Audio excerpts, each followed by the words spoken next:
Salut les rêveurs, c'est Carlson et aujourd'hui on va parler jeux vidéo et plus particulièrement vous savez les petits jeux légers qu'on a sur smartphone pour passer le temps et je pensais essentiellement à vous parler de Pokémon TCG Pocket.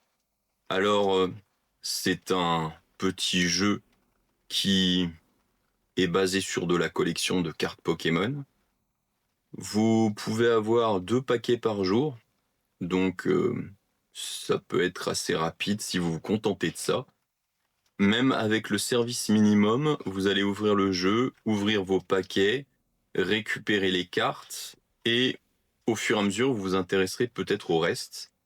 Peut-être à faire des échanges avec vos amis pour essayer de compléter la collection pour le plaisir.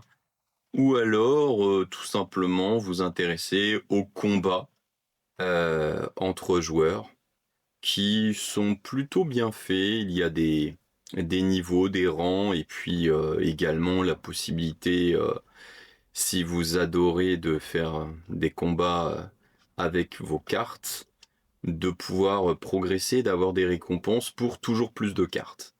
Donc on est dans un petit jeu qui est sans prétention. Vous pouvez avoir des options payantes si vous voulez mettre la main à la poche pour toujours plus de contenu et de cartes, voire de l'esthétique.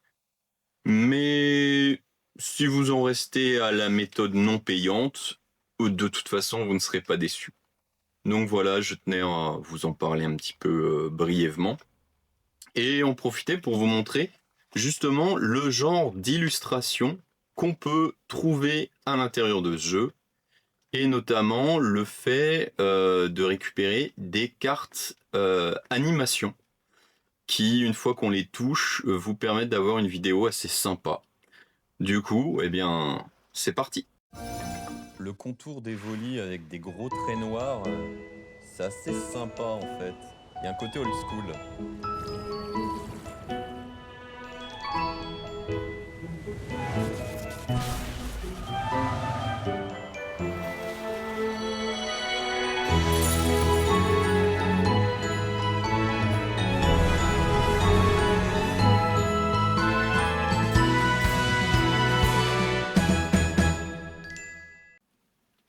L'animation de la carte Evoli, je la trouve plutôt réussie.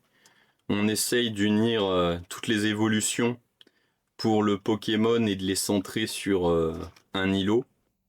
C'est plutôt un bon visuel.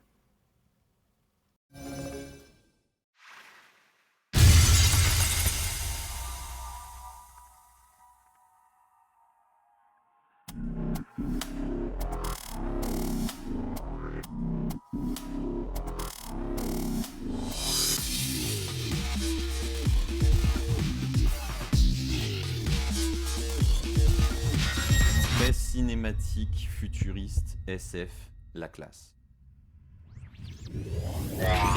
Pour ce qui est de la carte Mewtwo, je trouve que elle est vraiment splendide. On a cette ambiance sombre qui est fidèle au personnage, qui rappelle un peu le film qu'il y avait eu d'ailleurs. On a ce côté fuite désespérée, expérimentation interdite. Très cool quand même la carte, elle a été bien faite.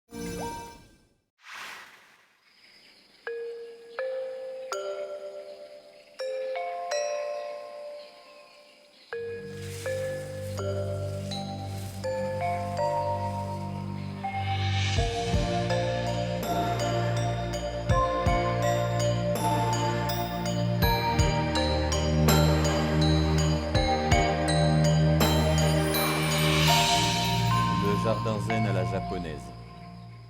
Pour Celebi, on est un petit peu dans une ambiance comme celle que vous verrez de Pikachu Animation. Je trouve que on est dans l'ambiance forestière avec un peu de mystère, d'autres Pokémon qui rôdent autour. C'est plutôt gentil. Venez les gars, on va faire un barbecue. Bord de mer.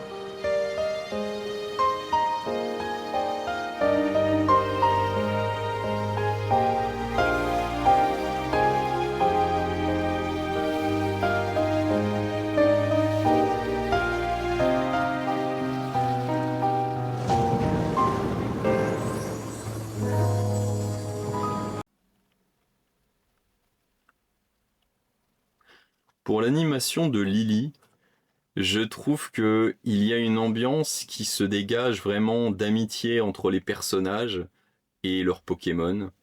Et le fait de regrouper comme ça des dresseurs emblématiques, eh bien, ça donne une atmosphère de détente et très sympa pour ce visuel.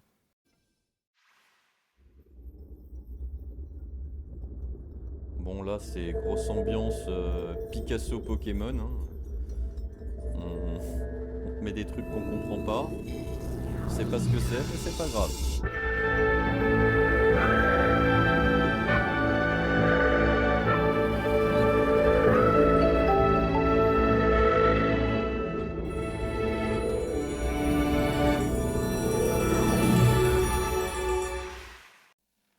Bon, pour le visuel de Giratina, on va pas se mentir, je trouve pas ça oufissime. C'est un peu brouillon. Ils ont cherché peut-être à donner un effet psychédélique, mais bon, ouais, passable. Là, t'as l'impression d'être dans une dimension infinie, inquiétante. T'as pas envie de le croiser.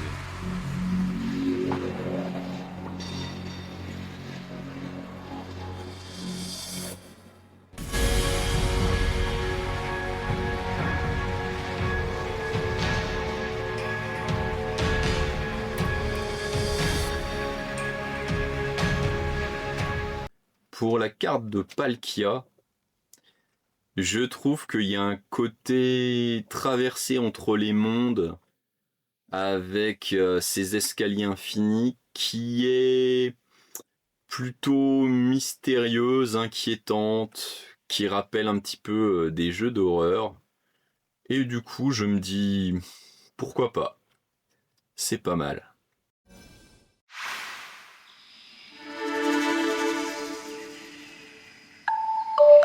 Là, c'est super classique. On retrouve une ambiance des premiers jeux. Il y a vraiment le côté forêt tour palette.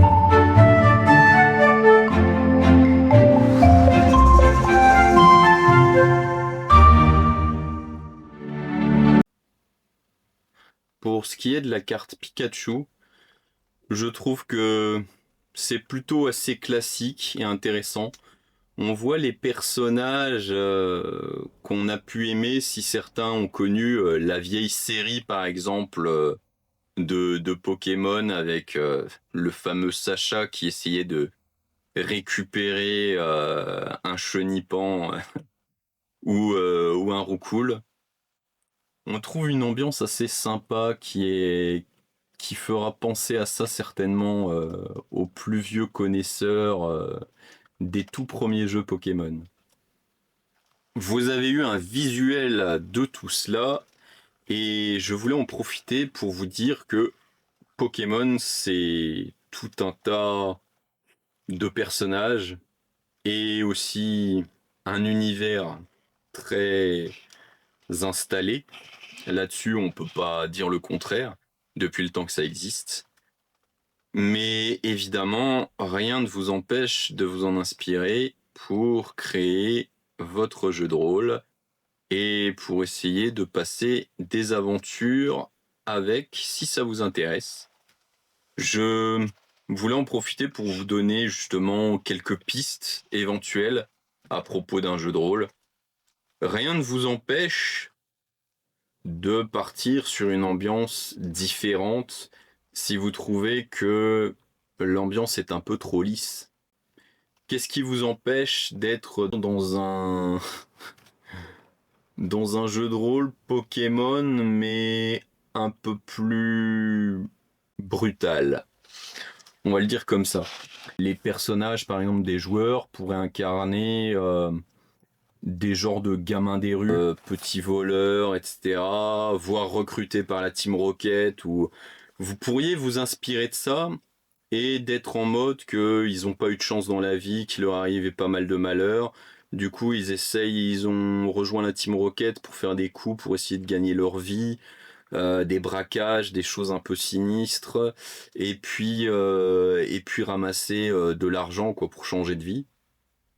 Et puis leur donner l'opportunité au cours de la campagne, peut-être de se retourner contre la Team Rocket parce qu'ils vont trop loin et qu'ils vont trop dans des affaires qui sont sordides ou qui risquent de produire énormément de pollution, par exemple. Et donc, à ce moment-là, ils pourraient jouer les infiltrés, être peut-être recrutés par la police pour arrêter la Team Rocket. Donc, vous pouvez vous la jouer un peu Pokémon, gangster, polar. Vous pouvez partir sur tellement de choses.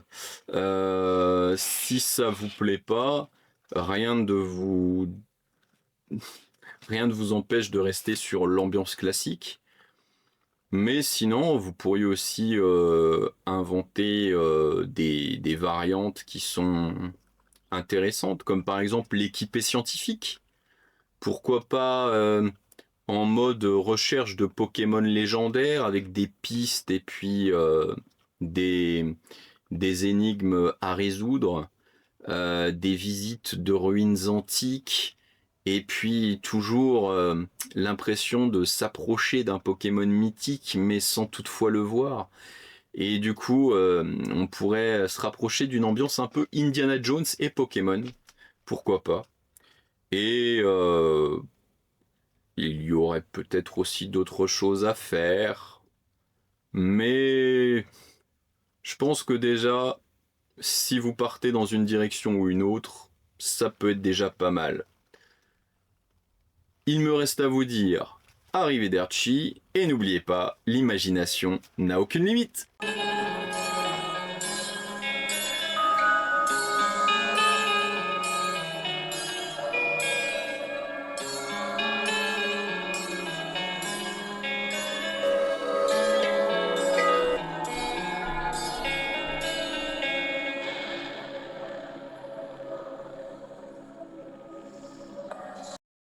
Eh, fais pas ton rat, n'oublie pas de cliquer.